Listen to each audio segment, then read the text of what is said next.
Assalamualaikum warahmatullahi wabarakatuh. Saya Fevianti Pratiwi dari Program Studi Pendidikan Bahasa dan Sastra Indonesia Universitas Sriwijaya Angkatan 2025 kelas Indralaya dengan nomor induk mahasiswa 06621182530004.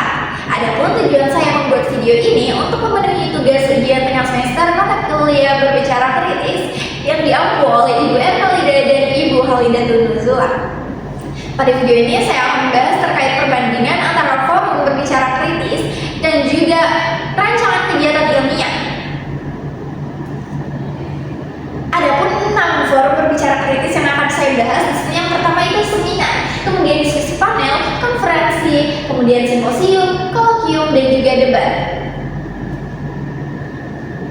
Yang pertama yaitu seminar. Seminar adalah forum diskusi formal sebagai sarana penyebaran informasi dan wadah untuk membangun jaringan profesional. Jadi, fokusnya pada seminar ini adalah penyebaran informasi yang dilakukan oleh seorang ahli atau 3 ahli dalam sebuah seminar yang membahas satu topik. Kemudian karakteristik pesertanya itu narasumber sekitar 1 hingga 3 orang, kemudian pembawa acara, moderator, dan juga sejumlah audiens. Peran moderator di sini membantu jalannya presentasi dan juga mengatur waktu untuk sesi tanya jawab. Kemudian tingkat formalitas pada seminar adalah formal dan juga hasil atau keluarannya ini adalah informasi baru atau wawasan yang didapat oleh audiens serta pengembangan karir bagi narasumber. Kemudian ada diskusi panel. Jadi definisi dari diskusi panel adalah diskusi formal yang bertujuan memperdalam pemahaman terhadap suatu topik tertentu dengan melibatkan beberapa panelis ahli yang menyampaikan pandangan dari berbagai sudut pandang. Jadi diskusi panel ini bertujuan untuk mempertemukan berbagai orang dengan sudut pandangnya masing-masing terhadap satu persoalan yang akan didiskusikan. Contohnya mungkin seperti topik terkait penggunaan AI pada mahasiswa. Orang-orang yang bisa dijadikan penulis mungkin adalah dosen, mahasiswa, kemudian menteri pendidikan dan sebagainya. Adapun karakteristik pesertanya yaitu 3 hingga 6 panelis, kemudian non tulis, moderator, hingga peserta. Kemudian tingkat formalitasnya ini adalah formal dan informal.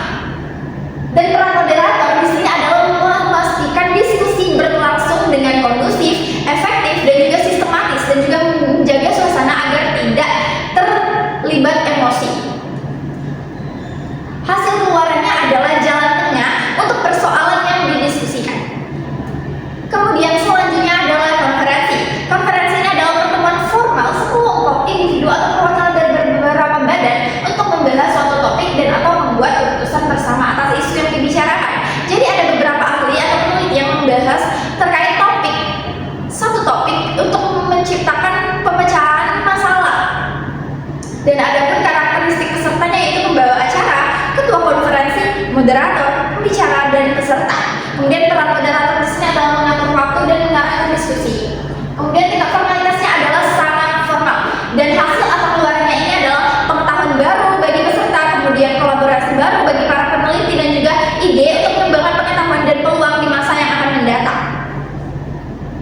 Selanjutnya yaitu simposium. Jadi simposium ini adalah pertemuan dengan beberapa pembicara yang mengemukakan pidato singkat tentang topik tertentu dengan tujuan untuk menguraikan serta memaparkan berbagai aspek yang berbeda terkait suatu permasalahan. Jadi di sini berbagai ahli disiplin ilmu bertemu dan membahas suatu topik. Namun ahli ini berasal dari berbagai bidang yang berbeda-beda sehingga satu persoalan ini dinilai dari berbagai aspek. Contohnya mungkin kasus bergabungnya Indonesia di dalam BOP.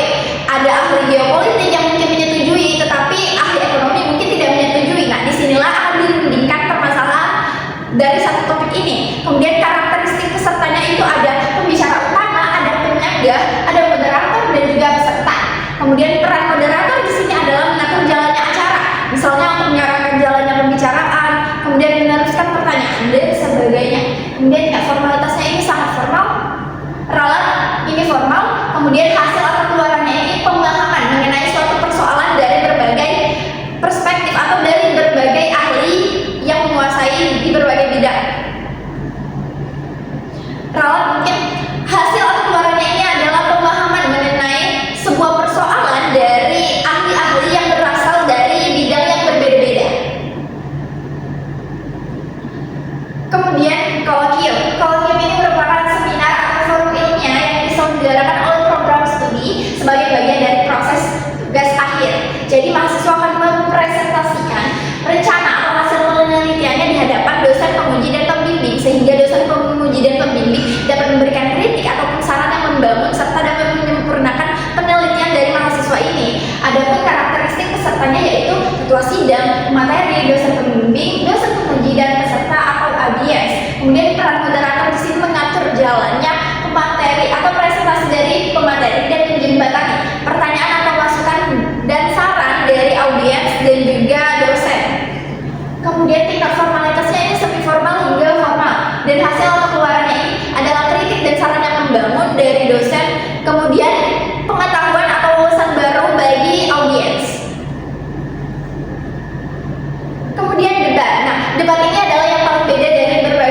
juri, moderator, kemudian penonton debat, dan penulis.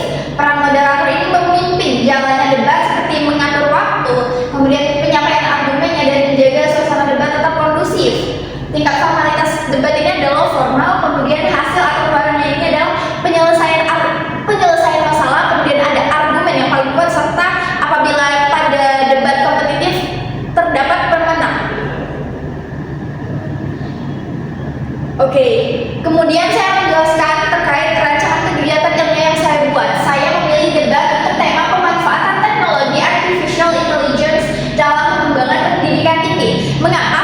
Karena ini sangat relevan dan dekat dengan mahasiswa, dan juga ini memicu adanya orang-orang yang menyetujui dan tidak menyetujui.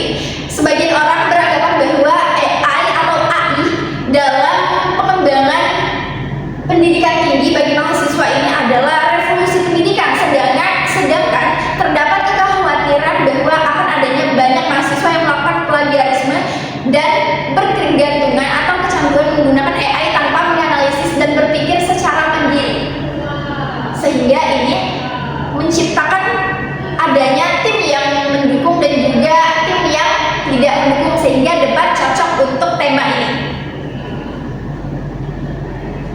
Adapun struktur acaranya yaitu pembukaan, pembacaan, sambutan ketua pelaksana, sambutan sekaligus pembukaan acara oleh dekan fakultas, pengantar tema dan penjelasan aturan debat oleh moderator, kemudian penyampaian argumen awal, adapun sesi sandangan atau rebuttal antar tim, kemudian sesi tanya jawab dengan audiens, pernyataan penutup, kemudian penilaian dan komentar dewan juri, dan juga penutup oleh pembawa acara. Jadi total keseluruhan waktunya ini adalah 100 menit, ralat yaitu 105 menit, jadinya 1 jam 45 menit. Nah, adapun karakteristik peserta dalam acara debat ini yaitu MC atau pembawa acara sebanyak 2 orang, moderator 1 orang, tim pro 3 orang, tim kontra 3 orang, dewan juri 3 orang, dan audiens yang berupa mahasiswa atau dosen peserta kegiatan. Kemudian potensi dan tantangan solusinya.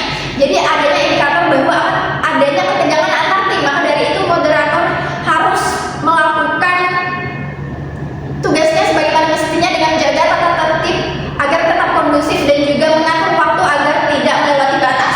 Kemudian adanya gangguan teknis seperti layar yang tidak bisa dihidupkan atau pelantang suara yang tidak bisa bersuara, maka dari itu solusinya adalah dengan mengetes alat tersebut 2 hari sebelum acara, dan juga harus adanya cadangan alat-alat tersebut. Kemudian audiens pasif. Nah, solusinya ini adalah melakukan polling mentimeter dan juga promosi WA. Jadi sebelum acara dilakukan itu adanya promosi, sehingga audiens ini bisa lebih diseleksi, dan audiens yang datang itu adalah audiens yang aktif.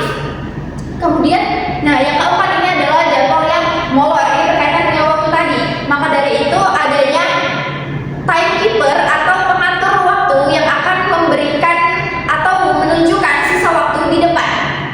Kemudian juga moderator harus tegas mengatur waktu jika lewat.